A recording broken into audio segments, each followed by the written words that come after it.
ಭಾರತದಲ್ಲಿ ಸ್ವತಂತ್ರವಾಗಿ ಧೈರ್ಯದಿಂದ ಬದುಕುತ್ತಿದ್ದೇನೆ, ಬಾಂಗ್ಲಾದೇಶಕ್ಕೆ ಬರೋದಿಲ್ಲ ಎಂದು ಉಚ್ಚಾಟಿತ ಬಾಂಗ್ಲಾದೇಶ ಮಾಜಿ ಪ್ರಧಾನಿ ಶೇಖ್ ಹಸೀನಾ ಹೇಳಿದ್ದಾರೆ. ರಾಯ್ಟರ್ಸ್ಗೆ ನೀಡಿದ ಸಂದರ್ಶನದಲ್ಲಿ ಮಾತನಾಡಿದ ಶೇಖ್ ಹಸೀನಾ, ತಾವು ದಿಲ್ಲಿಯಲ್ಲಿ ಮುಕ್ತವಾಗಿ ಆದರೆ ಎಚ್ಚರಿಕೆಯಿಂದ ವಾಸ ಮಾಡುತ್ತಿದ್ದು, ಭಾರತವನ್ನು ತೊರೆಯುವ ಯಾವುದೇ ಉದ್ದೇಶವನ್ನು ಹೊಂದಿಲ್ಲ ಎಂದು ಹೇಳಿದ್ದಾರೆ.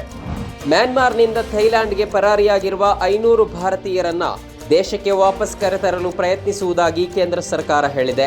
ಇತ್ತೀಚಿನ ದಿನಗಳಲ್ಲಿ ಮ್ಯಾನ್ಮಾರ್ನಿಂದ ಥೈಲ್ಯಾಂಡ್ಗೆ ಬಂದ ನಂತರ ಹಲವಾರು ಭಾರತೀಯ ಪ್ರಜೆಗಳನ್ನು ಥಾಯ್ ಅಧಿಕಾರಿಗಳು ಬಂಧಿಸಿದ್ದಾರೆ ಎಂದು ಭಾರತದ ವಿದೇಶಾಂಗ ಸಚಿವಾಲಯ ದೃಢಪಡಿಸಿದೆ.